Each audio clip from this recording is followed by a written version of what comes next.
بسم اللہ الرحمن الرحیم۔ السلام علیکم ورحمۃ اللہ وبرکاتہ۔ ہم بستری کا ثواب، ہم بستری کیسے کرنی چاہیے، ہم بستری کا طریقہ۔ اسلام میں دیگر عبادات کی طرح ہم بستری بھی ایسی اہم عبادت ہے کہ جس پر اجر و ثواب مقرر ہے، لیکن اگر سنت کے مطابق نہ ہو تو بجائے اجر و ثواب کے بسا اوقات انسان دنیا اور آخرت میں ناقابل تلافی نقصان اٹھاتا ہے۔ اس سے پہلے کہ ہم بستری کے اجر و ثواب سے متعلق بات کریں، لیکن اجر و ثواب کا مستحق ہونے کے لیے ضروری ہے کہ ہم بستری کے آداب اور سنتوں سے واقف ہوں۔ اگر آداب ہی نہیں معلوم ہوں گے اور نہ ہی ان پر عمل ہوگا تو پھر بجائے ثواب کے الٹا گناہ اور میاں بیوی کے ساتھ ساتھ پیدا ہونے والی اولاد بھی ان قباحتوں کا شکار ہوگی۔ شریعت کی روح سے ہم بستری باعث اجر و ثواب عبادت اس لیے لازم ہے کہ ہم بستری بھی دیگر عبادات کی طرح صحیح طریقے سے سر انجام پائے۔ کسی چیز کا اس طرح سر انجام پانا کہ مکمل طور پر اس کے ارکان و شرائط اس میں جمع ہو جائیں تاکہ معاملہ اللہ تعالیٰ کے ہاں پسند کیا جانے لگے۔ اللہ کے ہاں خالص صرف وہی عمل ہو سکتا ہے جو ہر قسم کے فساد اور کھوٹ سے پاک ہو۔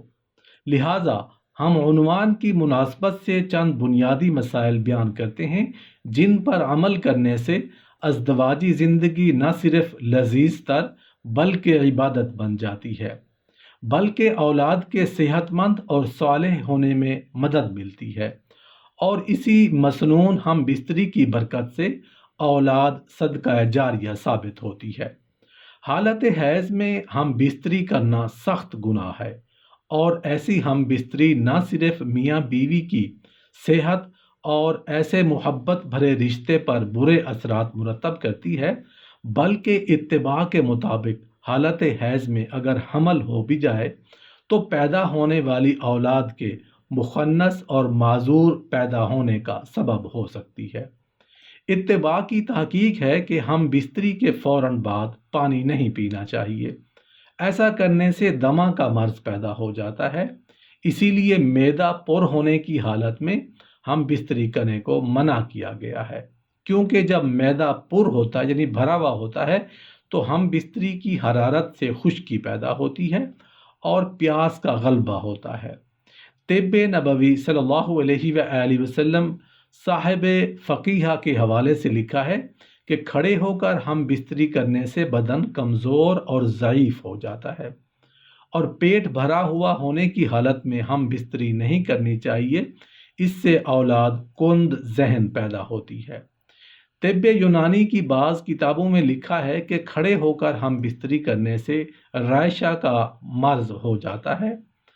صاحب شریعت الاسلام نے لکھا ہے کہ ہم بستری کے وقت عورت کی شرم گاہ کو نہیں دیکھنا چاہیے،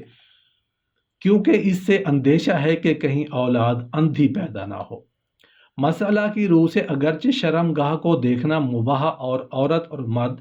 ایک دوسرے کے جسم کے ہر حصے کو دیکھ سکتے ہیں، مگر علماء نے لکھا ہے کہ عورت کی شرم گاہ دیکھنے سے نظر کمزور ہوتی ہے۔ فقیہ ابو اللیث نے اپنی کتاب بستان میں لکھا ہے کہ ہم بستری کے وقت زیادہ باتیں نہ کی جائیں، ایسا کرنے سے اندیشہ ہے کہ بچہ گونگا پیدا ہو۔ جامع کبیر میں حضرت ام سلمہ رضی اللہ عنہا سے روایت ہے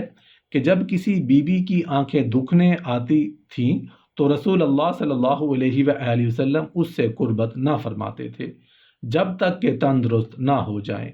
اس حدیث پاک سے یہ اشارہ بھی ملتا ہے کہ اگر بیوی کسی دکھ یا بیماری میں مبتلا ہو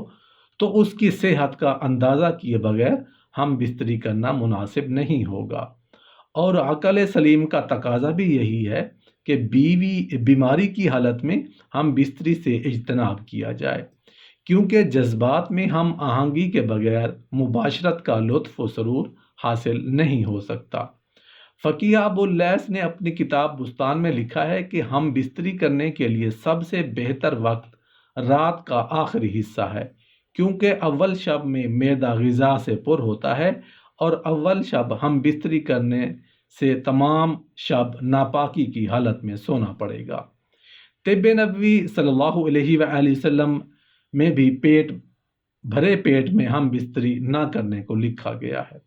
حضرت عائشہ صدیقہ رضی اللہ عنہا کے حوالے سے حضرت امام غزالی رحمۃ اللہ علیہ نے احیاء العلوم میں تحریر فرمایا ہے کہ نبی کریم صلی اللہ علیہ وآلہ وسلم جب آخر شب میں وطر پڑھ چکتے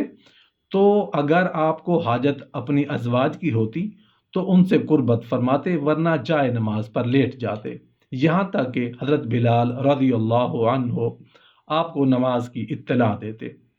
طب نبوی میں بھرے پیٹ پر ہم بستری نہ کرنے کو لکھا ہے، کیونکہ اول شب میں معدہ غذا سے پر ہوتا ہے۔ بہتر تو یہی ہے کہ اگر کسی شخص پر شہوت اس درجہ غالب ہو کہ وہ آخر رات تک یا نصف شب تک انتظار نہ کر سکے تو اس کو چاہیے کہ قبل مغرب ہی تھوڑا کھانا کھا لیں،